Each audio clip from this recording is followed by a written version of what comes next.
What's up, guys? I'm Trey Smith. And I'm Bailey Smith. And we are the owners of Recaptured Values. And you are watching Teach It Tuesday.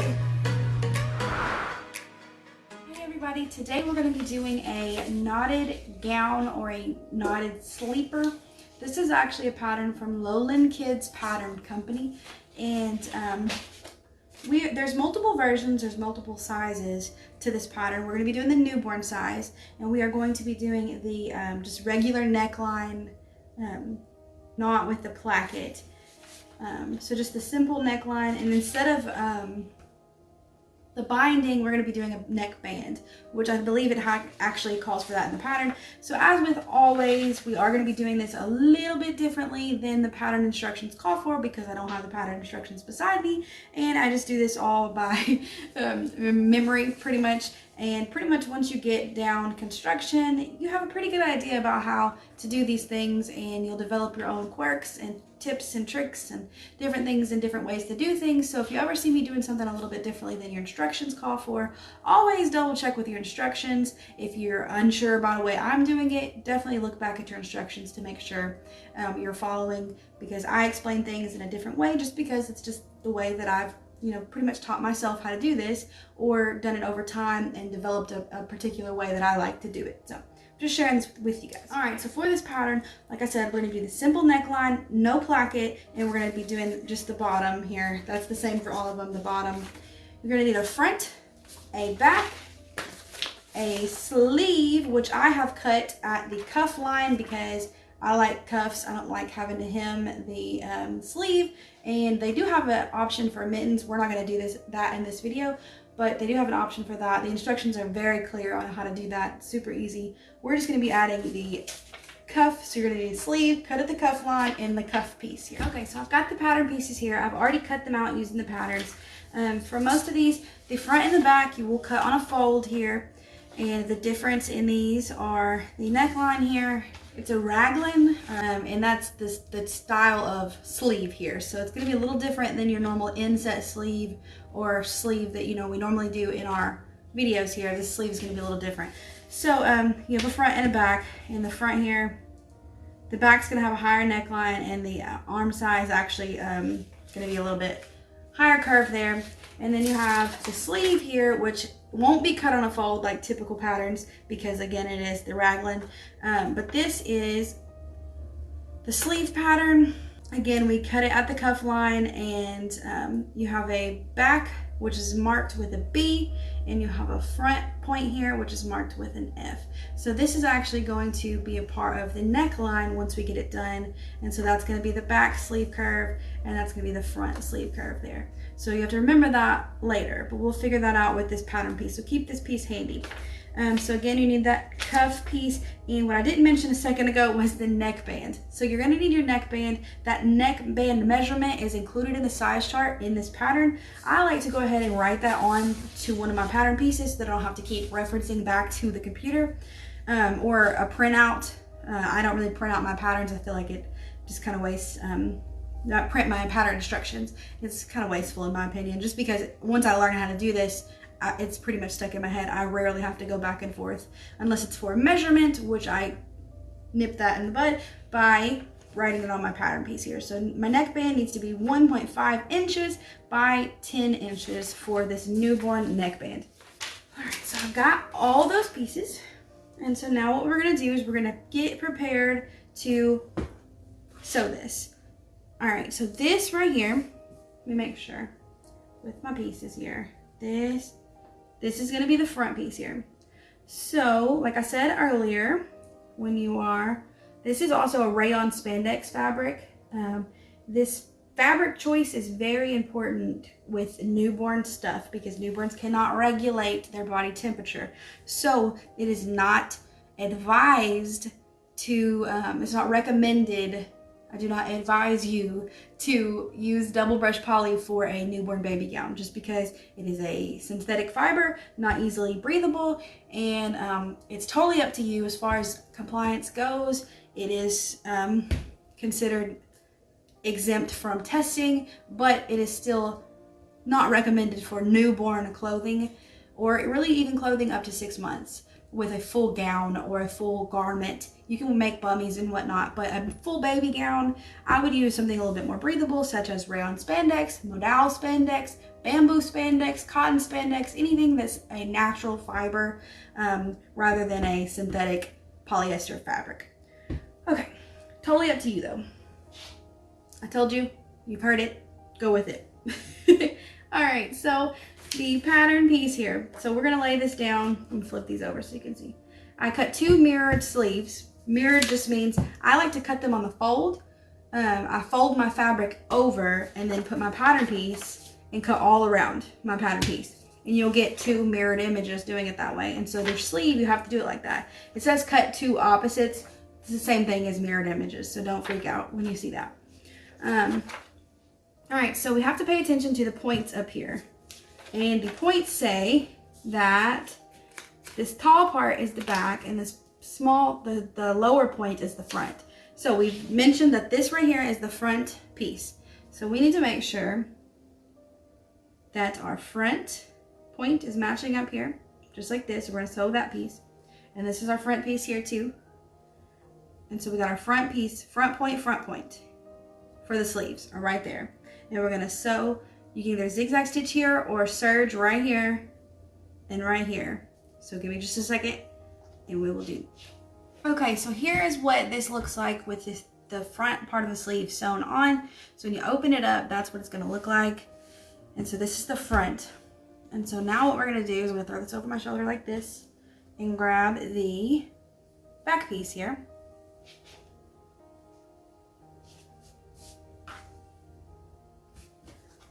All right, and of course I have the rest of this hanging off the back here. So I'm going to make sure that that's flat out so that I can see my points, and I'm gonna do the exact same thing, right sides together, of course. And I'm gonna put my sleeve points again right here. And grab this sleeve point. And here's the top point here. And here's the bottom point here. And so I'm gonna match them up, and then again, I'm just gonna sew. So I'm gonna serge right here, or like I said, if you don't have a serger, you can do a zigzag stitch. That's just as easy, just as good. Right here and right here, exactly like we did the front side. So I'll be right back. Okay, so then this is what it looks like when you're done. Again, this is right sides together. And so we've sewn our sleeves on to the front piece and the back pieces. And this is what it's gonna look like. And now it's starting to look like an actual shirt, like a normal shirt. So you're gonna make sure that your pieces are all lined up. Let's see here.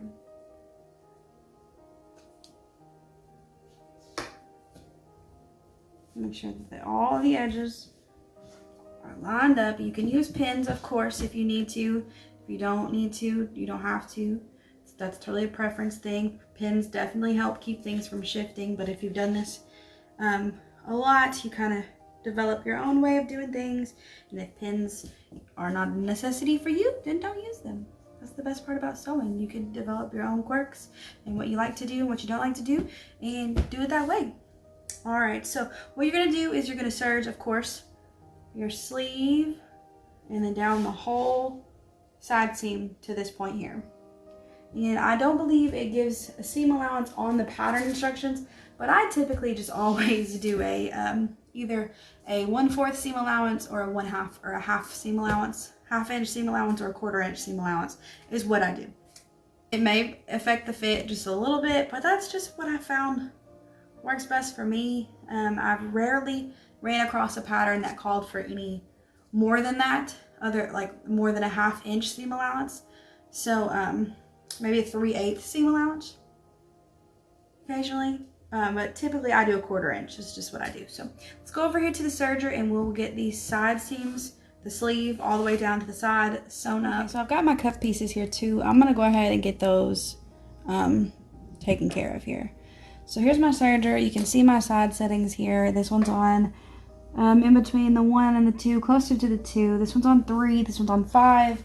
And then I have mine set for 3.5, 3.5, 4.5-ish. We'll go there. And then 4.5 is what I've got my Brother 1034D. All right, so we've got our cuffs, of course, we made sure that we cut them based on the stretch and grain line on the pattern piece so that the stretch is going around the arm, because it's going to be really difficult for you to get this to go on the arm. Newborn or not, it's going to be difficult for you to sew. So we are going to fold them together this way, which the stretch is going this way. Fold them this way. And then again this way. Of course, the hot hand method. And we're going to serge right here and serge down. I like to start my folded edge in the serger first, just because it helps eliminate or minimize the waviness doing the hot hand method for the, or not the waviness, the unevenness of the seam. Let's go. Alright, so I'm going to snip that tail, and I'm going to snip this tail too. It's not really going to matter, it's going to be hidden. And so what I meant by that, the unevenness of the seam, this is a thinner fabric, so it's not going to be as noticeable. With thicker fabrics like bullet, which I wouldn't use for a baby gown, because it's thick and it's polyester.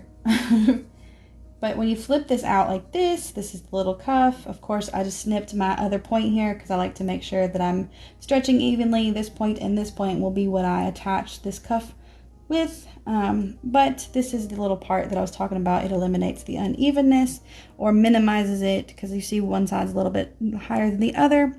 And the reason is because when you do the hot hand method, one side is going to be folded more than the other side, because it's one side's folded over the other side. So it's a little bit different. If that bothers you, you don't have to do the hot hand method. You could just serge that one first fold, the long fold, before we folded it again, and then put them together and you get this. So it's whatever you want to do. I just find that seam to be very easy to work with and less bulky. So that's one cuff. We're going to do the same thing with this one.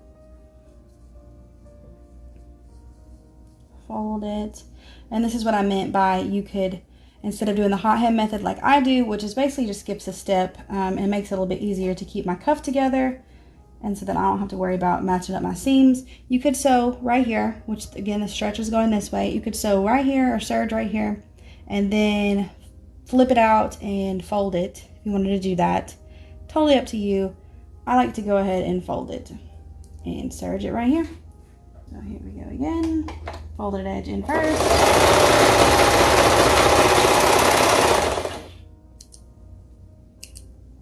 Alright, and then make sure everything's matching up. And then snip my 2 points over here before I flip it out. And then flip my cuff out. And then we have a very beautiful cuff right here. Alright, and then we're going to do the same thing with the neckband. And of course, the stretch is going around the neckband. And with rayon spandex, as you can see, it tends to roll a lot. Don't let that steer you away, because it's a really beautiful garment once you get everything worked with and rolled out. If that bothers you, you can use starch spray. You can use, you can just iron it, and hopefully that works. But I just deal with it. So then you're going to serge, of course, that little edge right there. The hot hand method, like we do all of our neckbands.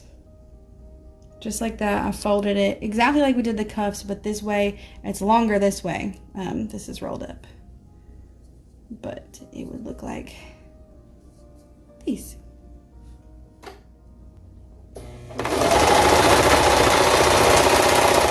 Okay, and then with neckbands, I like to do 4 points instead of 2 like the cuffs. And so I'm going to use this part right here, because this is the part we serged. And so this part down here, once everything is evened out, are going to be your 2 points here and here. And so I'm going to flip my neckband out, which is essentially just a really big skinny cuff. And then I'm going to try my best to match those points up that I snipped and put them back here, raw edges together to that back seam, my snip points, so that I can get equal side points over here. So we have one side here. And sound effects are absolutely necessary when you cut stuff or you do stuff. You have to make like a boom or a boop sound. That's what I like to do. So boop. All right, so there's the neckband. So that's pretty much everything that we need to deal with except for the actual garment. So of course, like I said earlier, we're going to sew, serge or zigzag stitch your sleeves all the way down to the bottom part of your gown, which is denoted by this little guy here. It kind of sticks out. So you're going to do, of course, like I said, a 1/4 inch seam allowance. You can do a 1/2 inch. It's totally up to you. I do believe the pattern calls for something, but I haven't looked back at it. But again, I just use a 1/4 inch seam allowance. And if it's supposed to be 1/2 inch or 1/2 inch, well, there's room to grow.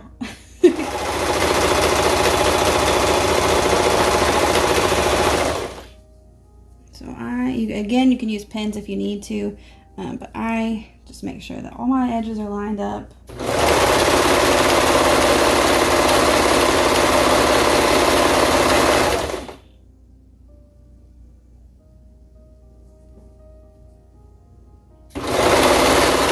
Cut this tail kind of long, and I'm going to use my nit picker here. And so how to do this is, I like to go ahead and open up this little thing here. It has this little lever type thing. I like to open that up and then wedge this little thing in the middle of this seam here. In the middle, in between the fabrics. I like to go about 1 inch up, and then I poke it out about right there. And then I'm going to open up that lever thing. I'm going to grab this fabric, wrap it around the hook, and then pull it back through just like that. And so that secured that seam right there. I don't have to worry about that. Snip off that excess.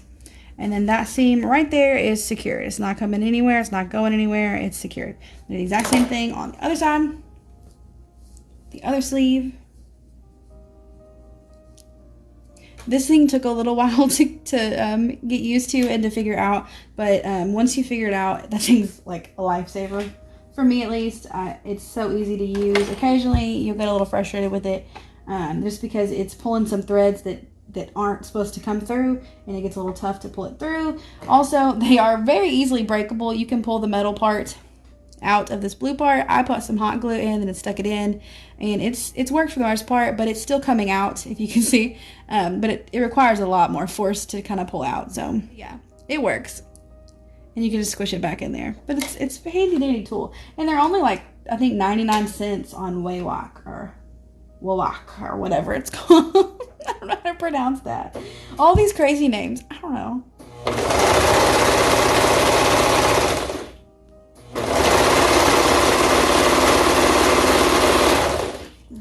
So I'm going to go down here to my little, the bottom pieces here, and just make sure everything's lining up along the way. Make sure I'm not stretching my fabric. I'm just holding it out so that it's flat. You will get wavy seams. That's like the #1 reason for wavy seams. Either your differential feed is off, or you're stretching your fabric. Those are the two main reasons why you're going to have wavy seams. Again, make that tail kind of long. This kind of slipped just a little bit and went lower, but it's no big deal because we are going to serge around the edge in just a moment. So again, put this in, open this lever part, stick this in here. I'm gonna go about right here, stick this all the way through, and come out the side here. And then, uh-oh, popped out weirdly. Okay, there we go. And then I'm gonna just like that. Perfect.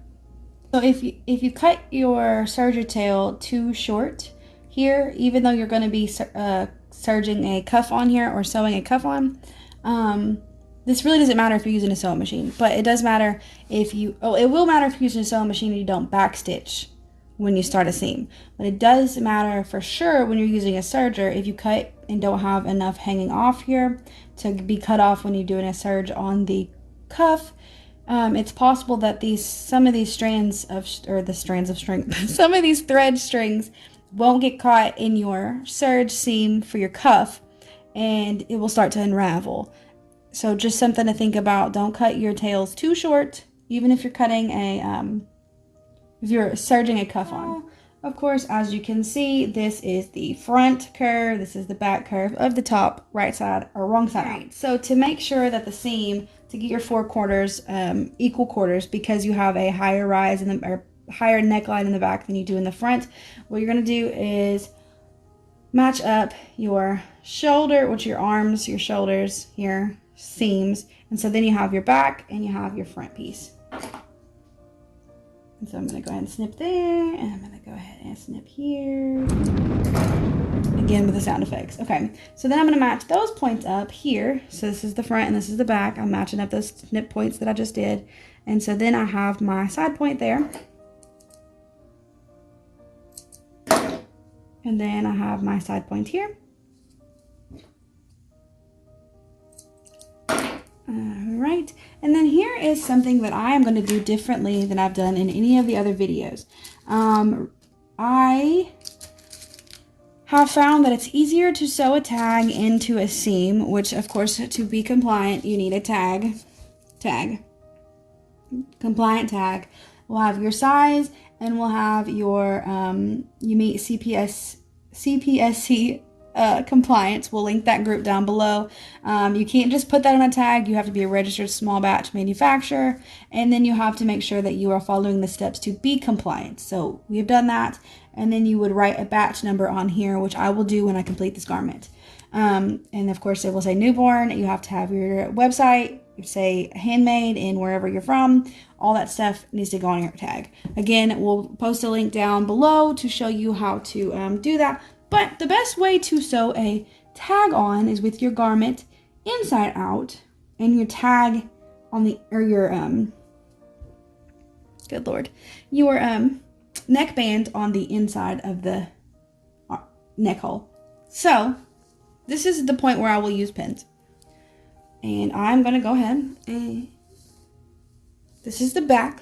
I always like to put my seam in the back, and so unlike any video that we've done, which I like to apply all my cuffs and neckbands to the, with the garment turned right side out and the cuff on the outside, we're going to be doing this with the garment turned inside out and the cuffs on the inside. I'll show you why in a second. But for now, match up your neck seam to your point on your back, and we're going to do it on the inside here as opposed to how I would normally do it, just because I found that it's easier to sew your tag on with doing it this way. So just go around with your neckband on the inside of the garment.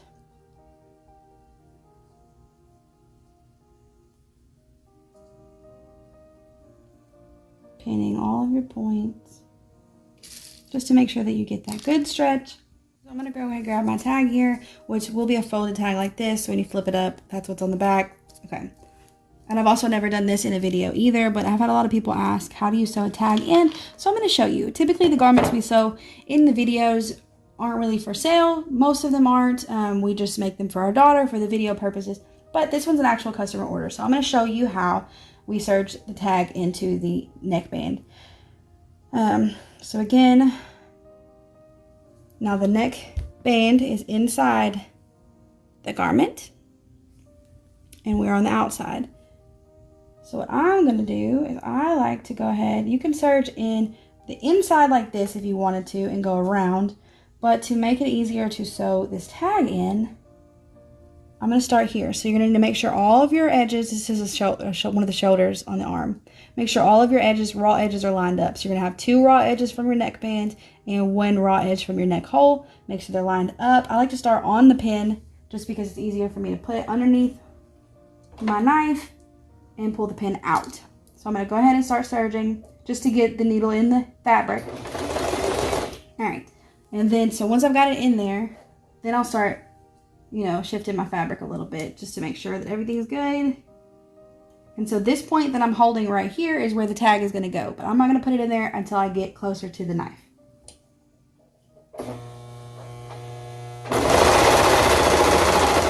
Again, I'm just making sure my raw edges are lining up and I'm almost to the knife and I'm right there. So I'm going to pull this pin out. I'm going to put my tag in. I'm going to put my tag in this is the way I want the tag to go, because when this neckband flips up, this tag is going to be correct. So I'm going to put my tag in here, just like this, on this neck seam that I've got on the back. I'm going to lift my foot up just a little bit to put that under there. All right, then, so here I go. I'm going to hold on to my tag too, because it will shift. All right, and once you've got it in there, you can let go of it. Make sure all of your edges are lined up. Again, don't stretch your fabric too much. Just stretch the band just enough to make the neck hole lay flat. Don't forget to remove your pins. It may not be a bad idea to wear safety goggles if you're not going to remove your pins, but you may damage your machine. All right, so just keep making sure everything's lining up.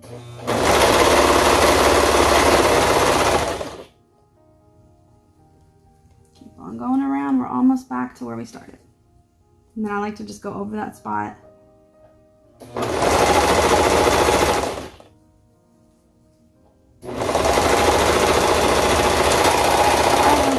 Cut your tag or your tail kind of long. Again, we're going to use this handy dandy nit picker. Such a silly word. Make sure I caught that in there. I did. Okay. Always inspect your neck bands to make sure that you caught all the raw edges, because if not, it can bite you later. All right, so there we go. Got that handled. All right, so then when you flip your neckband up, as so, that's going to be your tag. Sorry, that's your tag now in the back. And you can choose to flip this garment out. And so I'm going to do that. And I'm just going to apply the cuffs like I normally would on the outside of the garment. I just do the neckband like this because it's easier to sew the tag in. So of course, what I'm going to do, there's a random string there from one of the serger tails.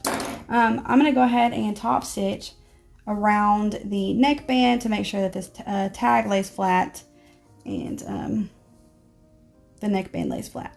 So give me just a second to do that. I'm just going to use a top stitch about 1/8 of an inch away from the thing here. It just top stitches the neckband seam down. All right, so I've got this top stitch down. So that's what it looks like. It just helps this tag lay flat here. Helps it lay flat in there. Helps the neckband lay flat and look nice. Still stretchy. I use a straight stitch at 3.5 length. So now all that's left is to add the cuffs and finish off the bottom curve here. All right, so I'm gonna go ahead and add the cuffs just like I always do it. If you watch any of our videos, this is the same way I do it in all of them. I've got the garment right side out. You need to make a choice though on if you want this seam to go on the top or the bottom.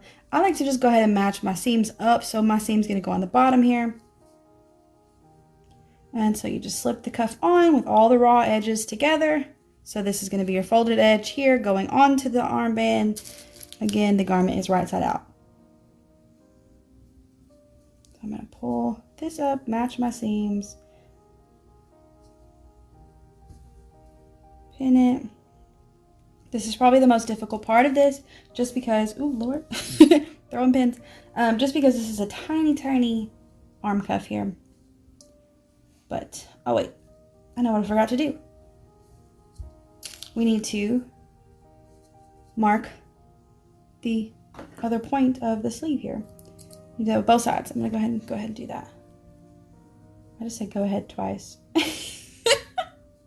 All right, so snip those little points there. All right, try this again.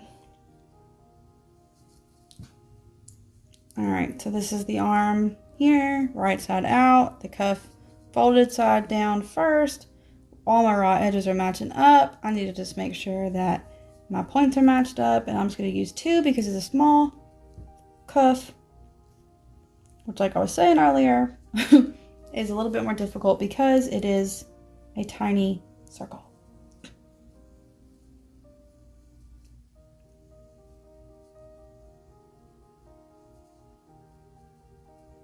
And the only thing smaller than this is the doll clothes. All right, so then we've got our tiny cuff on here. This is going to require a little bit more manipulation to make sure this works.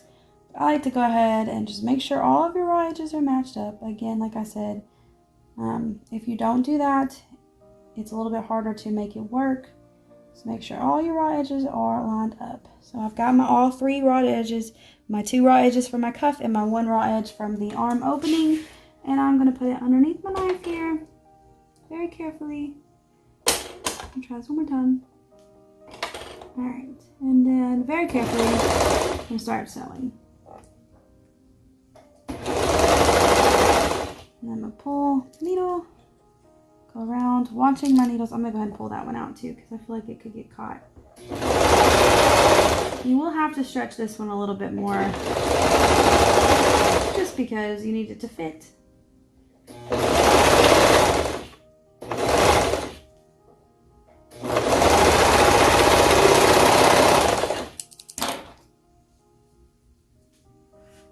Alright, so again with the nitpicker, going in the seam, coming out about right there. There we go. Alright, so then that's all done. Flip it out and you have a cuff. One of the pieces got folded here, but that's no big deal. You can normally wiggle it out and it's just fine. But for that one's not really that big of a deal. But yeah, so that's how the cuff goes on. It's stretchy this way, and it just goes over the little newborn. So the top part of this is done. We've got the top part done here.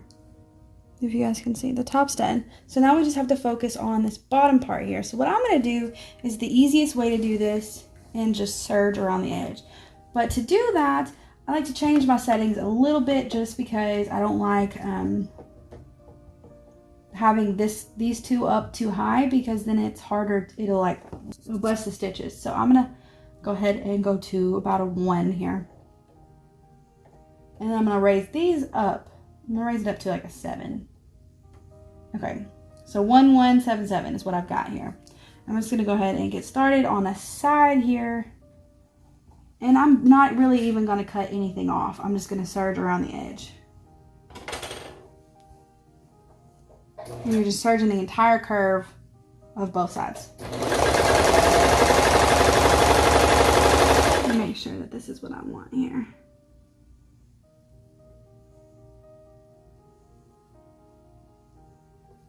I'm going to go a little bit lower on my settings here. I'm going to go to 5 and see what happens. Yeah, that's better. So I'm going to go to 5. So 1 1 5 5.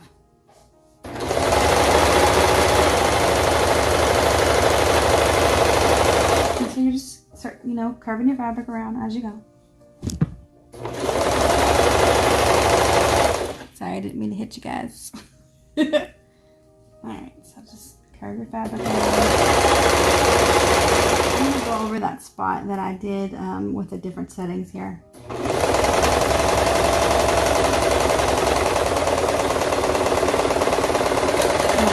Stop right there.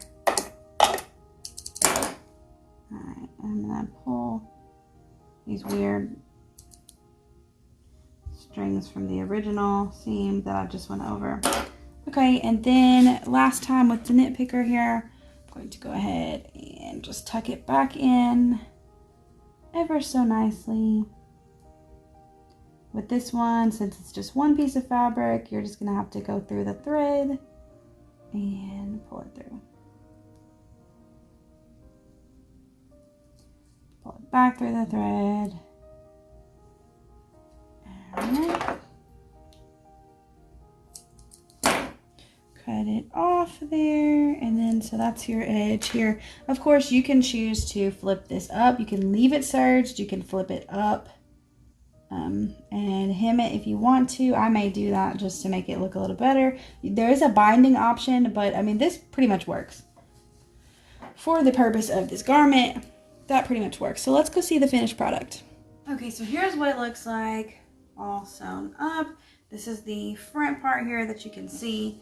And so we'll go ahead and tie this up so you can see it. that's how it looks at the front here. It's super cute. And then what you would do is you tie this bottom piece here. You grab a piece, and just knot it up. And it's like a mermaid tail here. If you wanted to make this like a super knotted, like the really long ones, you just add length to it in the middle of the pattern. But that's what it looks like. Super cute. And what I did is I went ahead, I always love to pair my newborn gowns with a bow, which of course, if you've watched our videos, we have this simple bow headband. I think that's really cute. And then I have a matching little knotted beanie to go with that. Really cute set for a new mommy. You can make it for your own child. It's really cute. This is the Lowland Kids knotted sleeper, size newborn, and you just get this right here, and that's what it looks like. It's super cute. It's a very cute pattern. As always, we hope you guys love this video. Make sure you like, comment. If you have any questions, make sure you subscribe because we have a ton of videos and we put out a new video every Tuesday. Check out our memberships, and that's pretty much it. Hope to see you guys next Tuesday.